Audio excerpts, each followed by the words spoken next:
Assalamualaikum warahmatullahi wabarakatuh. Selamat pagi anak-anakku semuanya. Bagaimana kabarnya kalian hari ini?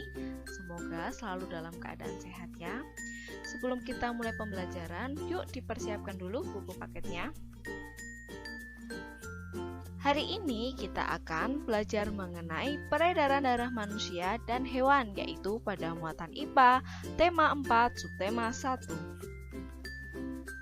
Peredaran darah manusia. Sistem peredaran darah adalah mengalirnya darah yang dipompa oleh jantung di dalam tubuh.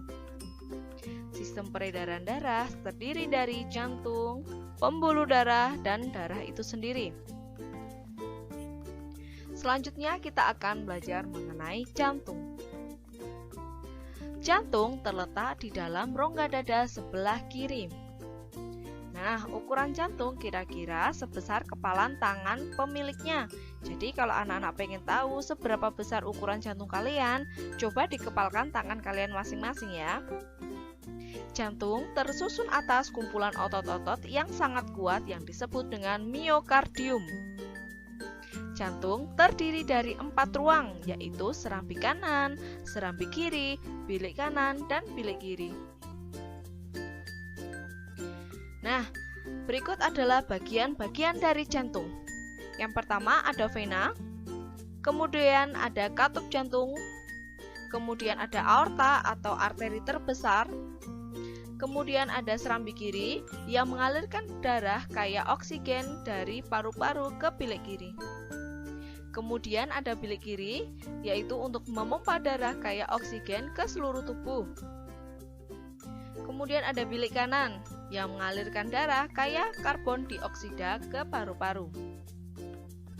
Selanjutnya yaitu ada serambi kanan, yaitu mengalirkan darah kaya akan karbon dioksida dari seluruh tubuh ke bilik kanan. Fungsi jantung yaitu untuk memompa darah ke seluruh tubuh. Caranya yaitu jantung memiliki proses kontraksi yaitu menguncup dan relaksasi yaitu mengembang. Nah, hal tersebut yaitu kontraksi dan relaksasi ini dilakukan secara berulang-ulang agar darah itu dapat terpompa ke seluruh tubuh. Nah, saat serambi jantung itu melakukan relaksasi, maka yang akan terjadi adalah darah dari seluruh tubuh itu masuk ke serambi kanan. Kemudian darah dari paru-paru masuk ke serambi kiri. Yang terjadi pada saat serambi jantung itu berkontraksi yaitu darah yang ada di serambi kanan akan mengalir ke bilik kanan, sedangkan darah yang dari serambi kiri akan mengalir ke bilik kiri. Nah, yang selanjutnya yaitu ketika bilik jantung itu berkontraksi, di mana darah itu akan mengalir dari bilik kanan menuju ke paru-paru, dan darah yang berada di bilik kiri akan menuju ke seluruh tubuh. Selanjutnya yaitu pembuluh darah. Darah yang mengalir dari jantung ke seluruh tubuh berada dalam pembuluh darah. Nah, pembuluh darah ini terbagi menjadi 3, yaitu yang pertama yaitu arteri. Nah, arteri ini merupakan pembuluh yang dialiri darah dari jantung ke seluruh tubuh. Kemudian kedua, kapiler. Kapiler adalah pembuluh yang dialiri darah dari sel-sel tubuh. Yang ketiga yaitu vena. Vena ini adalah pembuluh yang dialiri darah dari seluruh tubuh dan paru-paru menuju ke jantung. Selanjutnya yaitu kita akan mempelajari tentang perbedaan pembuluh arteri dan vena. Arteri ini memiliki nama lain yaitu nadi, sedangkan pembuluh vena itu memiliki nama lain yaitu pembuluh balik. Perbedaan yang pertama, pada arteri yaitu terletak di bagian dalam tubuh, sedangkan pembuluh vena itu terletak dekat permukaan tubuh. Nah, yang tampak kebiru-biruan, coba perhatikan kulit kalian yang ada di tangan itu ada yang warna kebiru-biruan. Nah, itu adalah pembuluh vena atau balik. Sedangkan Dinding pembuluh pada arteri itu memiliki sifat tebal, kuat, dan elastis. Sedangkan dinding pembuluh pada vena itu tipis dan tidak elastis. Pada pembuluh arteri, aliran darah berasal dari jantung yang kaya akan oksigen, kemudian akan dialirkan ke seluruh tubuh. Sedangkan pada vena, yaitu aliran darah dari seluruh tubuh kaya akan karbon dioksida, itu akan menuju ke jantung. Pada pembuluh arteri, denyut terasa, jadi seirama dengan denyut jantung, sedangkan pada pembuluh vena itu denyutnya tidak terasa. Peredaran darah itu dibedakan menjadi dua berdasarkan aliran darahnya, yaitu peredaran darah besar dan peredaran darah kecil. Yang pertama yaitu peredaran darah besar. Peredaran darah besar adalah peredaran darah yang mengalir dari jantung menuju seluruh tubuh lalu kembali lagi ke jantung. Nah, untuk alurnya perhatikan skema berikut ini. Dari bilik kiri, kemudian menuju aorta, kemudian menuju ke kapiler seluruh tubuh, kemudian vena, dan kembali lagi ke jantung melalui serambi kanan. Nah, anak-anak perhatikan skema peredaran darah besar yang berada di sebelah kanan ini ya. Jantung akan memompa darah menuju ke seluruh tubuh. Jadi, darah ini akan keluar dari jantung, kemudian menuju ke seluruh tubuh, dan kembali lagi ke jantung. Nah, anak-anak perlu kalian ketahui bahwa darah yang dikeluarkan atau yang dipompa dari jantung menuju ke seluruh tubuh itu kaya akan oksigen. Sedangkan setelah darahnya itu beredar ke seluruh tubuh dan akan kembali lagi ke jantung, maka darah tersebut kaya akan karbon dioksida. Yang kedua yaitu peredaran darah kecil. Peredaran darah kecil adalah peredaran darah yang mengalir dari jantung menuju ke paru-paru lalu kembali lagi ke jantung. Nah, berikut adalah skema aliran peredaran darah kecil. Yang pertama dari bilik kanan, kemudian menuju arteri pulmonalis atau arteri paru-paru, kemudian menuju ke paru-paru, kemudian menuju ke vena paru-paru atau vena pulmonalis, dan kembali lagi ke jantung melalui serambi kiri. Nah, anak-anak perhatikan skema peredaran darah kecil pada layar sebelah kanan ini ya. Jadi, darah dipompa dari jantung menuju ke paru-paru dan kembali lagi ke jantung. Nah, anak-anak perlu kalian ketahui bahwa pada peredaran darah kecil ini, darah yang dipompa dari jantung itu kaya akan karbon dioksida.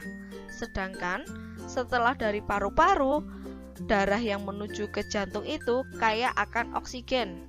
Ingat, pada paru-paru ini terjadi pertukaran antara karbon dioksida dan oksigen. Selanjutnya yaitu darah. Darah tersusun dari plasma darah dan sel-sel darah. Plasma darah ini tersusun dari air dan zat-zat yang terlarut.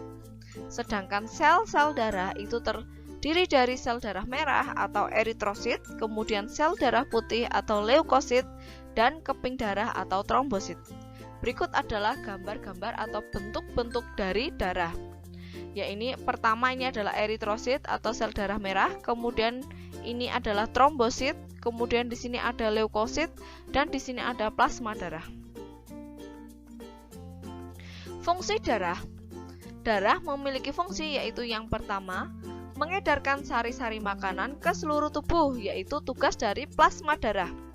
Sedangkan yang kedua yaitu mengangkut oksigen ke seluruh tubuh. Ini adalah fungsi dari sel darah merah.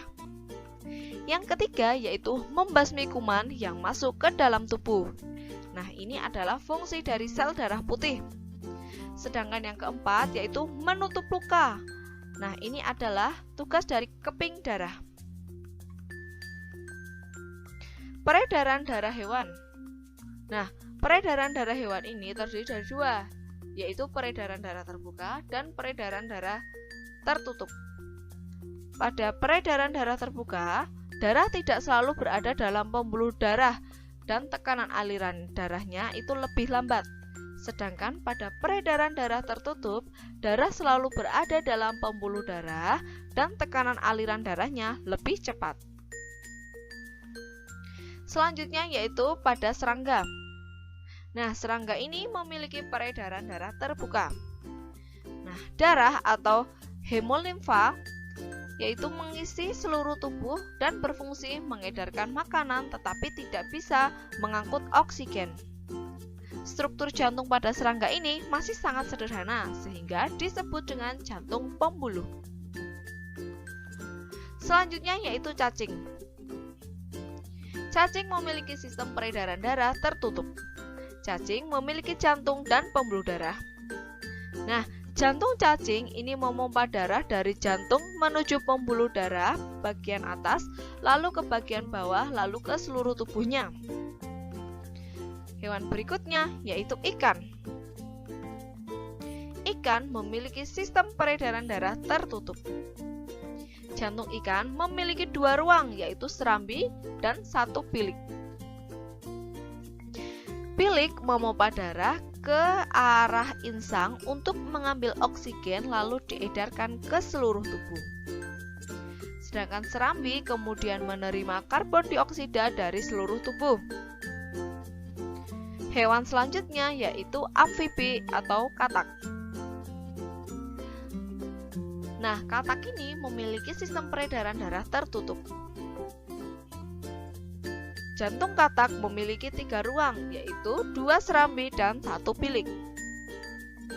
Darah kaya akan oksigen dari paru-paru akan bercampur di dalam bilik dengan karbon dioksida dari serambi. Dan darah kaya akan oksigen kemudian dipompa ke seluruh tubuh dan darah kaya karbon dioksida dipompa ke paru-paru. Hewan selanjutnya yaitu reptilia, burung, dan mamalia. Nah, hewan-hewan ini memiliki sistem peredaran darah tertutup. Jantung pada reptilia, burung, dan mamalia ini memiliki 4 ruang yaitu 2 serambi dan 2 bilik. Pada jantung reptilia, sekat antara bilik kiri dan bilik kanan belum sempurna sehingga terjadi percampuran darah kaya oksigen dan karbon dioksida. Pada jantung burung dan mamalia, 2 serambi dan 2 bilik terpisah secara sempurna. Selanjutnya yaitu manfaat peredaran darah yang lancar. Yang pertama, kita akan selalu sehat karena pasokan oksigen dan zat makanan ke organ-organ itu lancar sehingga semua organ itu dapat bekerja dengan baik. Yang kedua yaitu kita akan terbebas dari penyakit jantung dan stroke. Nah, karena pasokan oksigen dan zat-zat makanan ke jantung dan otak itu lancar sehingga jantung dan otak dapat bekerja dengan baik. Yang ketiga yaitu paru-paru terasa lebih sehat. Nah, dikarenakan pasokan oksigen dan zat makanan ke paru-paru itu lancar, sehingga paru-paru dapat bekerja dengan baik. Itu tadi adalah video pembelajaran kita pada pagi hari ini. Nah, apabila terdapat materi yang masih bingung, dapat kalian tanyakan kepada wali kelas kalian masing-masing ya. Sekian video pembelajaran pada hari ini. Kita akan bertemu lagi pada video pembelajaran berikutnya. Wassalamualaikum warahmatullahi wabarakatuh.